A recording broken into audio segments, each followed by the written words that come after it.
Welcome to the Great Detectives of Old Time Radio from Boise, Idaho. This is your host, Adam Graham. If you have a comment, email it to me, box13@greatdetectives.net.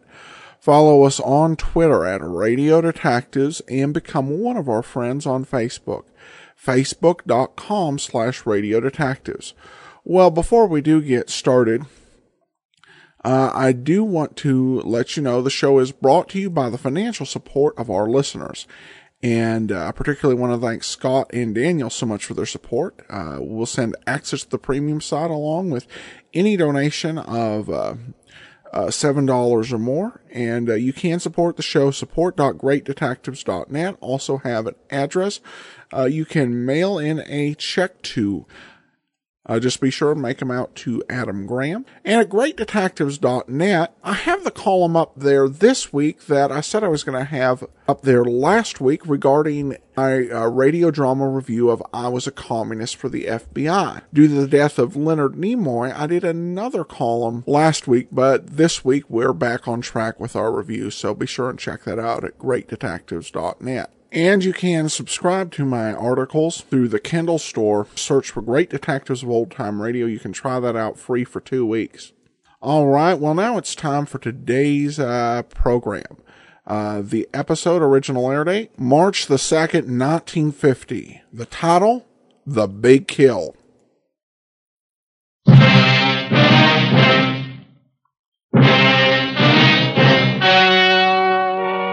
The story you are about to hear is true.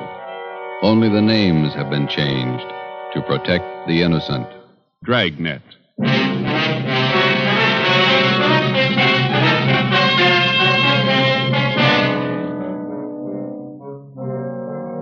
You're a detective sergeant. You're assigned to homicide detail. A police officer is shot down on the front steps of his home. There's no apparent motive for the shooting. The assailant escapes in a blue sedan. Your job, get him.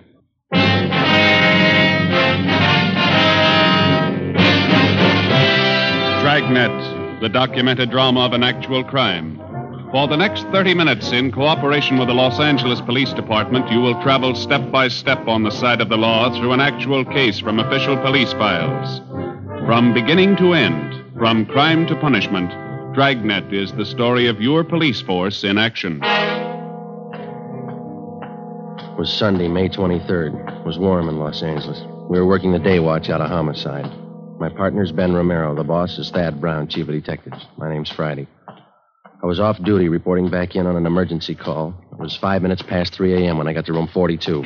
Homicide. Hi, Joe. Hi. How is he? He's dead. Huh? Went kind of fast. I just got the call a couple of minutes ago. He died in the hospital. Friday, Ben, let's go. Thad Brown's office. All right.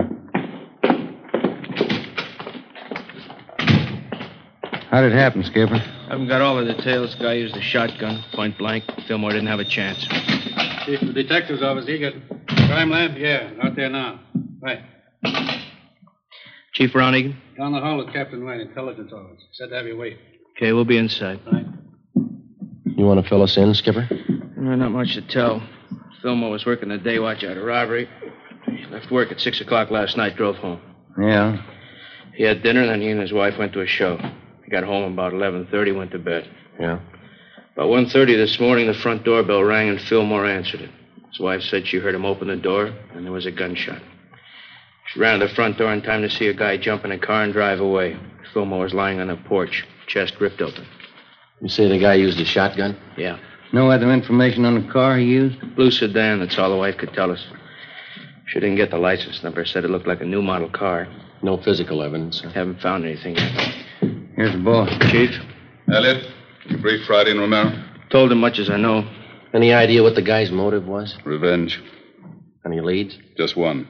Then White Intelligence came up with it. A guy by the name of Jake Carver. Carver? Not familiar. He got out of Folsom 3 days ago. Served 7 years armed robbery. Yeah. Fulmore was the man who got Carver and sent him up. The time he was sentenced, Carver swore up and down he'd get Fulmore when he got out. Hot-headed punk. Where do we look for Carver? Already checked where he's supposed to be staying. Not there. Mm-hmm. There's a list of guys he used to run with before he went to Folsom. Thanks. Let's see, Joe. Here it is. Ralph Danton, Ernie Travis, Jaime Flores. Carver been seen around town since he got out? Once that we know of, in a bar out on Sunset Boulevard. Flores was with him. Well, how about Travis and Danton? They still around? Let's see. Travis went east 2 years ago. Danton's around. Still runs with Flores. That's where you start. Flores? Yeah. Okay. Any reason? 2. Flores' sister used to go with Carver. Yeah? Flores owns a blue sedan. 3:20 a.m. We checked Jaime Flores' last known address, the old 76 Hotel down on South Alameda. Flores had moved. His forwarding address was his mother's house, 1232 Alabama Street out in Boyle Heights. His mother told us Jaime was living on County View Avenue in Highland Park. 4:30 a.m. We located the address. No garage here. Wonder where Jaime keeps his car. Not parked on the street.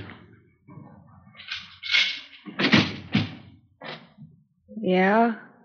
What do you want? Police officers. Oh. Like to talk to Jaime Flores? Jaime? It's late. We're in bed. It's important. We'd like to talk to him. All right. Wait.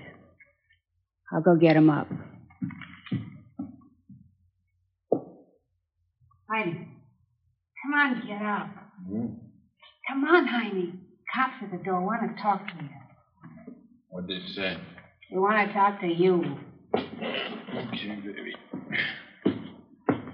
Yeah, officers. What can I do for you? You Jaime Flores? That's right. We're looking for Jake Carver. You know where he is? Wish I did. I'm through with that guy. Why? What's the matter? He borrowed my car day before yesterday. Said he'd only be gone a couple hours. I'm still waiting. You own a blue sedan, is that right? Yeah, 48 Chevy. Why, did he crack it up?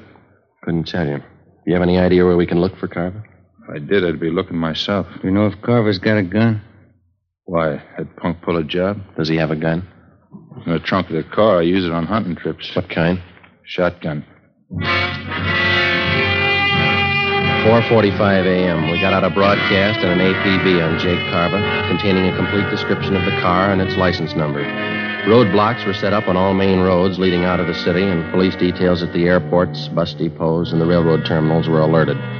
All of the people whom Carver was known to have run with before he was sent to Folsom Penitentiary were rounded up and brought in for questioning. While Captain Elliott from Homicide supervised the interrogation, Ben went across the street to check with a coroner at the morgue. I contacted Lee Jones at the crime lab. 6 a.m. We met in Chief of Detectives Thad Brown's office. Crime lab find anything?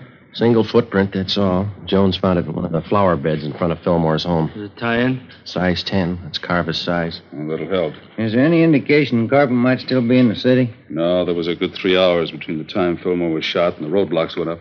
What about Carver's pals? Did they help any? Well, Flores is the only one who admits seeing him since he got out. What about Flores' sister, Dorothy? She lives out in Long Beach, and Cenas and Burton are bringing her in now. That guy, Flores, did you question him again, Elliot? Yeah? You satisfied with everything he told you that he knows? That's right. He doesn't seem to be too close to Carver. No record of any correspondence with him while he was in Folsom.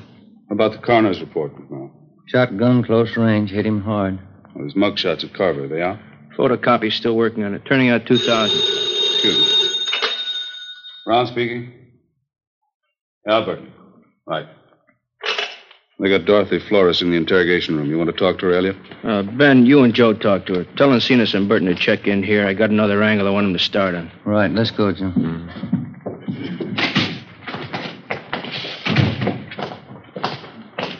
He must be as mad as a hatter. 3 days out of Folsom and he kills a cop. Yeah, if it was him. You got any other ideas? You need more than a footprint. We got to find the gun, and we got to prove that he used it. Hi. You two going to take over? Yeah, Lloyd. You and Gil check in at the chief's office. The captain wants to see you. Okay. You want the policewoman to stand by? It's fine. Let's go, Gil. See you guys later. All right. Come on. You're Dorothy Flores? Yeah. You know why you're here? Jake Carver. That's what they told me. That's right. You know where he is? No. Have you seen Carver in the past 3 days?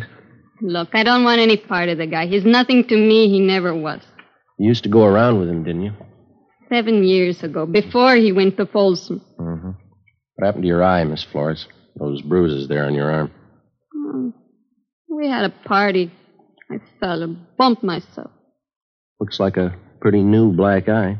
Did you have the party last night? I told you, Jake's nothing to me. He's a crazy hothead. I don't want any part of him. Was he around to see you last night? I used to go with him, that's all. I don't care what happened to him. You saw him last night, huh? I didn't. This is on a murder rap, Miss Flores. I didn't want to see him. He came to my room. He forced his way in. I didn't want any part of him. When was it? Early this morning. What time? About 2 o'clock, maybe 10 after. He wanted money, acted like a crazy man. I told him I didn't have any money. He slugged me. That's how I got this mouse. What do you want the money for? He said he got the cop who set him up. He had to get out of town. He took my purse. $48 in it. Was he driving your brother's car? Yeah.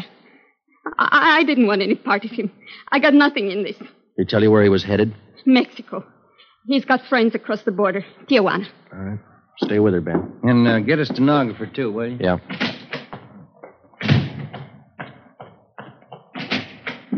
Friday? The Flores girl, Skipper. Carva saw her this morning. Admitted shooting Fillmore. She says he's headed south for Tijuana. Maybe he stopped off on the way. How do you mean? The drugstore in San Pedro just held up. Owner was shot and killed. Yeah? The guy was driving a blue sedan.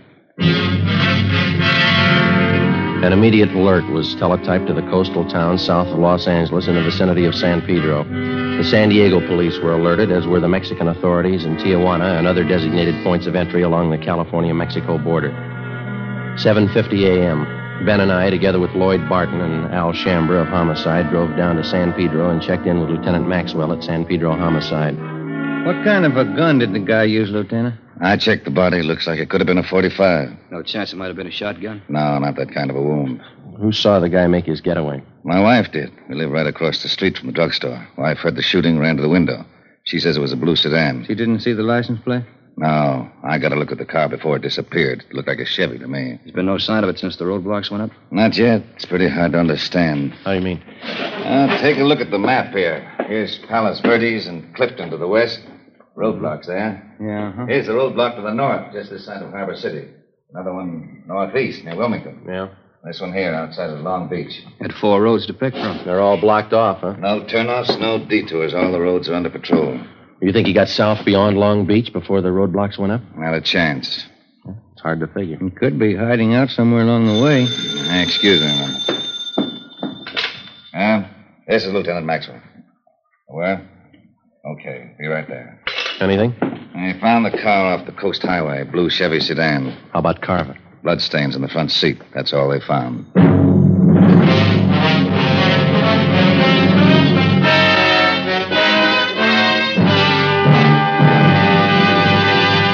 You are listening to Dragnet for the step-by-step solution to an actual police case.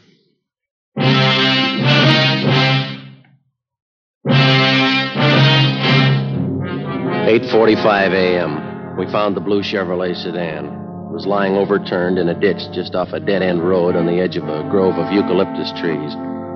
Oil was still dripping from the crankcase. There were bloodstains on the upholstery in the front seat. In the glove compartment, we found 2 empty shotgun shells.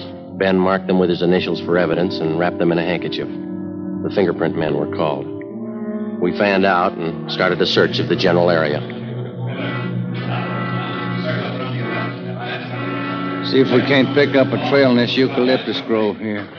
Sure has got me beat. What's that? The car all smashed up back there, blood all over. The guy must have been hurt. How'd he get this far away from the car? What makes you think he did get far? Either that or he's hiding right under our nose. Yeah.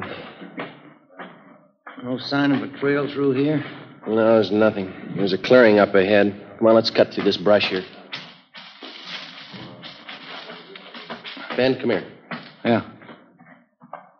Take a look. The trunk of this tree. Brown smears on it. Blood? Maybe. Look, higher up on the trunk there is the same thing. Wait a minute. Up in the tree. Can you see anything up there? No, the branches are pretty thick. Trees go pretty high up. Good 60 feet up there. Come here, Joe. Yeah? Follow my hand. Oh, no, just over at the left where I'm pointing. Oh, yeah. Oh, cover, Ben. You all right, Joe? Yeah. Can you see him? Yeah, up near the top. Right. What? Stay off, Burton. Don't come in the clearing. He's up in one of the trees.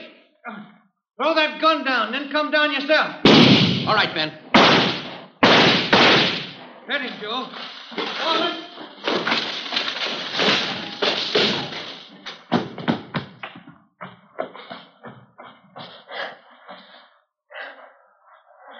Carver. Shotgun's over there. You alive? Yeah. It's a hard tree to climb. Wonder how he got up there. I don't know. But this was the only way to get him down. We called an ambulance and had Jake Carver taken back to Los Angeles to the county hospital, the prison ward. We took the shotgun and the empty shells and booked them as evidence with the property clerk. The wrecked blue sedan was impounded. 2 counts of murder were filed against Carver with the district attorney. There was still one important piece of evidence missing, the .45 pistol used in the robbery and murder of the San Pedro druggist. A month passed. While Carver recuperated in the prison ward of the county hospital, we were busy building a case for his conviction. We still had only enough evidence to convict him for one of the murders. Another 2 months went by. On August 30th, Jake Carver was brought to trial for the shotgun murder of police officer Robert Fillmore. 10 days later, the jury found him guilty of first-degree murder. He was sentenced to a life term in Folsom Penitentiary. Knowing that we didn't have enough evidence to convict his client for the murder of the druggist, Carver's lawyer demanded an immediate trial on the second charge. Wednesday, September 12th, 10 a.m. I was called at the chief of detective's office. Friday? Sit down. Thank you. Elliot and I have been talking about this Jake Carver thing. They set the trial date yet? Starts next Tuesday. Bringing Carver down from Folsom tomorrow. It's bum luck. We're not going to convict him on the evidence we've got. We don't even have the gun. We've got to get a conviction. He beat the death rap for killing Fillmore. If he gets over this one, it means he's still eligible for parole. Yeah. So he serves 10 years, maybe. Good behavior. He gets out and he's ready to start in all over again. Yeah, if we could just sew him up for killing that druggist, we could put him away for good. I don't know how, Skipper. It's a pretty good bet that no jury will convict him unless we find that gun. We got another out. Just one. What's that? If we can get Carver to admit he killed that druggist. It's a neat trick. When you and Ben got him last May, did he see you at all? You think he could recognize you again? Oh, couldn't have gotten a very good look from where he was up in that tree. Ben did all the testifying at the trial. I wasn't even there. No, he wouldn't know me. Why? When they bring Carver down from Folsom tomorrow, they'll put him in county jail while he's waiting trial. Yeah? Chief figures if we could plant you in the same cell with him, there's a chance he might talk. If you play it right. No, I don't know. He's no beginner. Neither are you. You carve enough of the right bait at the right time, there's a chance he'll put his foot in it. Maybe. All right, will you set it up with the county jail? Yeah, and remember, he's a killer. Don't take any chances. Suppose he gets wise. Well, then we'll know you tried. The following day at 2 p.m., I was booked at Central Jail as Joe Ramos, a robbery suspect. Ramos was the actual name of an eastern thief whom we knew was not acquainted with Jake Carver. After being mugged and fingerprinted, transportation officers took me to the 12th floor of the Hall of Justice where I was booked into the county jail. After that, I was taken down to a cell block on the 10th floor known as the High Power Tank, where prisoners charged with major crimes are held. During the day, the individual cells are left open and the prisoners are allowed to visit with one another. I was taken back and shown the cell I was assigned to.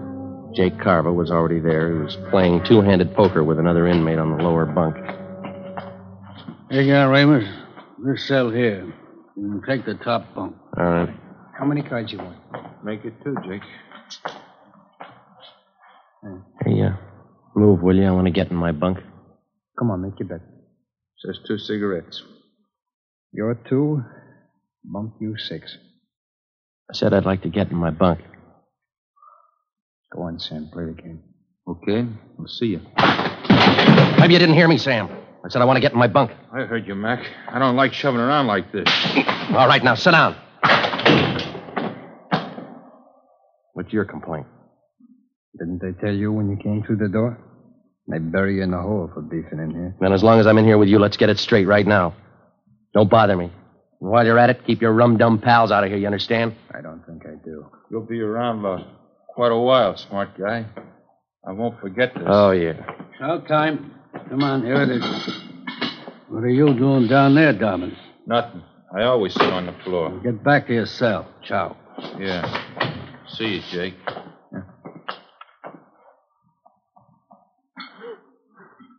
What's this junk they feed you? Boiled beef, boiled potatoes. It's a habit with them here. Junk. Can you buy from the outside? Candy. Sometimes pie. Guy comes around in the morning. Who are you? Joe Ramos. Ramos, huh? Chicago? I've been there. So have I. I'm Jake Carver. Hiya. All right. What are you up for? Talk to my lawyer. You got a smart mouth. You got a big one. You take care of your own worries, huh? I'll take care of mine. I ain't got any worries. I got it made. You want that piece of bread? I don't want any of it. Take it. Tell the truth, I never had it so good. No witnesses, no evidence. You can't touch me. Sure. That's why you're in here. 3 days passed. By playing the part of the tough gunman from Chicago, I succeeded in getting close to Carver. Because of the close confinement, I was with him almost constantly, but he still refused to confide. In a roundabout way, I pressed him as much as I could for the answer without making him suspicious. No results. 8:55 p.m. Sunday, 2 days before the trial opened. Sam, Jake Carver, and I were playing blackjack in the aisle just outside our cell.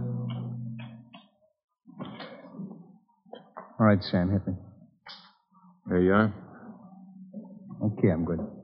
Ramos? I'll stand. 18. Pay 19. That's all for me. Me too. I'm going to hit the sack. Yeah, just when I start to collect. Always crying. Hey, Ramos, seems to me I remember you. Haven't I seen you around City Hall? Sure. I live there. All right, it's time. Lock up. No, seems to me I remember. Ramos? What's he talking about? I don't know. I got a headache. It's killing me. Yeah? Well, let me crack your neck. It'll help it. No, it's no good. You got any of them brown pills? Come on, I'll crack your neck. Loosen up those nerves. Always helps me. Yeah? Yeah, here, let me show you. Come on, turn around. Take it easy. Just relax. Let yourself go. Yeah? I'll get my hands around the back of your neck. Come on, relax. Well, this won't hurt you. All right. You got to be careful with this stuff. You could break a guy's neck, you know? Take it easy, huh? What's the matter? Come on, relax. All right. Let me get a better grip on your neck. Take it easy, huh? All right, now. Yeah. All there is to it. How's that? Oh, that's not bad. Feels a little better. I work something. Sure. Hey, I noticed you had a visitor today. One of the boys from the East? No. A friend of mine out here. He just got in town. The coppers are trying to pin a killing on him. No? Who is he? Max Wesley. A good man. Tried to say he pulled a job down in San Pedro. Pedro, huh? What kind of job? Stick up. Drugstore a couple months ago. Yeah? That's what they got me on, you know? Funny. I think I'll get some shut-eye. What about this job they're trying to hang on him? He tell you? I don't remember. The guy who ran the store was shot up and died. Max wasn't even in town when it happened. Happened in May? Last May? I don't know. I'll see you in the morning. Yeah. Hard bed. They didn't have nothing on Max, huh? They let him go. Oh, not yet. He's out on bail. No, I mean, no evidence on him. No gun, huh? Well, he got a gun. I think that's what Max said. Where'd they find it, they say? I don't know where they found it. Go to sleep, will you? You mention anything else about Pedro, like San Pedro Hills? Yeah. Maybe that's where they found it. I think Max said that. Oh. That couldn't be. All right. That's nice. Hey, Ramos, it wasn't the Harbor drugstore, was it? What's eating you anyway? Will you go to sleep? Look, Ramos, I gotta know. It's important. What are you talking about? I gotta get some sleep. Will you listen a minute?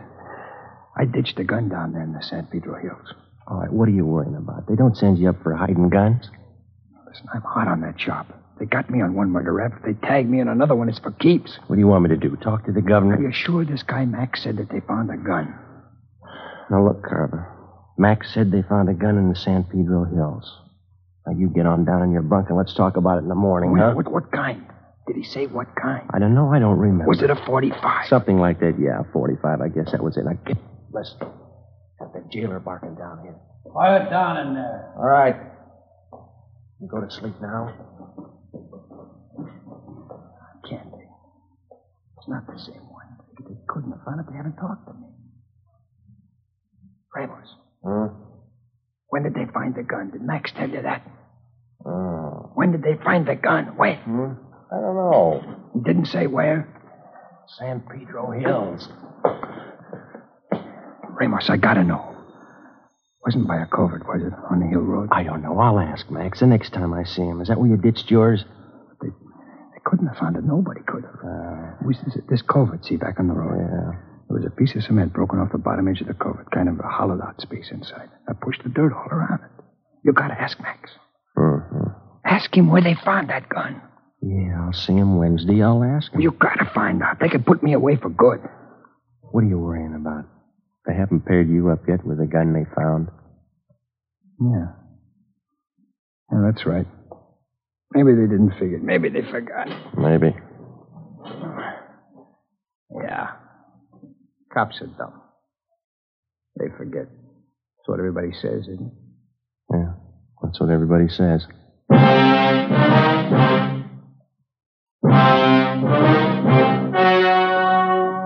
The story you have just heard was true. Only the names were changed to protect the innocent. On September 18th, trial was held in Superior Court, Department 91, City and County of Los Angeles, State of California. In a moment, the results of that trial.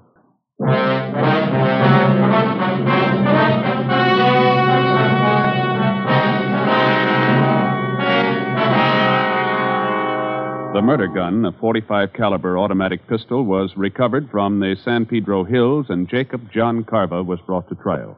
He was tried and convicted of murder in the first degree. The jury again refused to recommend the death penalty.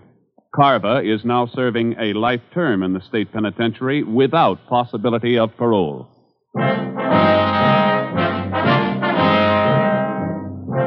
You have just heard Dragnet, authentic cases from official files.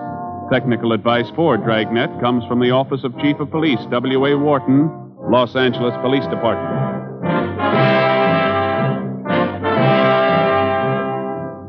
Dragnet wishes to thank the editors of Radio Best magazine for their considerate appraisal of this program. For those of you who may be interested, a novelized version of Dragnet appears in the April issue of Radio Best.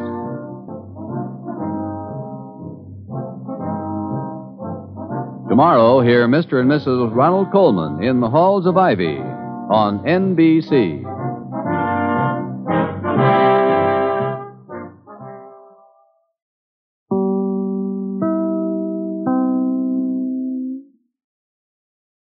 Welcome back. When I first played this episode, I was curious if this sort of thing would be considered legal today. And this time, before I commented on it, I did some research, and I found a Supreme Court ruling from the 1990s, most recent thing I found, where they ruled that such evidence was valid. The argument had been made that in the case that ended up before the Supreme Court, that the undercover police officer didn't read Miranda rights, which wasn't an issue in 1950. But the Supreme Court went back to why we have the Miranda warnings, and it was because that court had concluded that if a suspect was in the custody of police, there was a presumption of coercion, unless those warnings had been read. In this case, since the suspect believed he was talking to a fellow prisoner, then there's no coercion. Or at least that's what the Supreme Court said back in the 1990s. So this was valid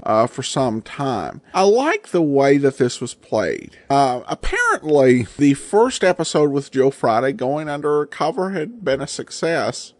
That may very well have been why they decided to go ahead and do it again. And he really does get into this character of being an underworld tough. Actually, this month's App Extra generally do one Jack Webb a month, and we're playing an episode of Are These Our Children, where he plays the sleazy head of a car gang. As an actor, Webb had a lot of experience playing these criminal roles. Safe to say, most of his roles were either as the police or as the criminal prior to Dragnet, or as a private detective. He had an episode of Escape where he played the criminal in their production of You Take Ballistics, which was actually also the pilot episode of Pursuit, another version of that. And also had a role Not in Havana, and of course on the big screen. So it's easy for Jack Webb as an actor to basically just play this like he was playing a tough criminal. So this was interesting. It was kind of like getting 2 episodes in one. Well, now we turn to listener comments and feedback, and have a comment from Scott. Once again, thanks for all your hard works and doing this podcast. Well, thanks so much, Scott, and thanks again for your support. Then we have a few questions regarding specific episodes. Phil asked, love your podcast. Early in the program, regarding episode 1508, early in the program on the hotline, to me that sounded like the future Bill Gannon actor Harry Morgan. Am I wrong? No, Phil, that was Harry Morgan. I didn't comment on it just because Harry Morgan was in Dragnet quite a bit in the early days, the 1949 to 50 season. In fact, he played the prime villain in 16 Jewel Thefts, and also did some character roles. So Harry Morgan was in it quite a bit at this point, but good catch. George says, I was curious about how much of Dragnet was actually based on true crimes. Obviously, there were some big stories, such as Carol Chessman's, that inspired episodes, but I wonder about the majority of episodes. How often did the scripts follow actual cases? When did they follow an actual case? Was the show true to reality? Or did they simply form a backdrop for the writers' imaginations? Thanks, and thanks for all your good work, bringing us so much enjoyment.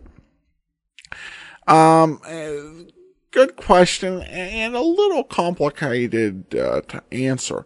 All of the cases truly were drawn from cases that occurred from actual police files. However, there would be things changed just for the sake of storytelling and to fit within the format of Dragnet, where the primary investigation is carried on by 2 police officers for legal reasons, and the extent even of the air of the show or the requirements based on what they received from the LAPD. So there were a lot of factors. Some episodes, you really just have a basic concept. Others, there's very little change from what actually happened. What they try to capture is the flavor of what happened in the life of a working detective and the type of cases that they deal with. They actually paid policemen for their stories, for ideas that could be used for Dragnet. And if a policeman's idea was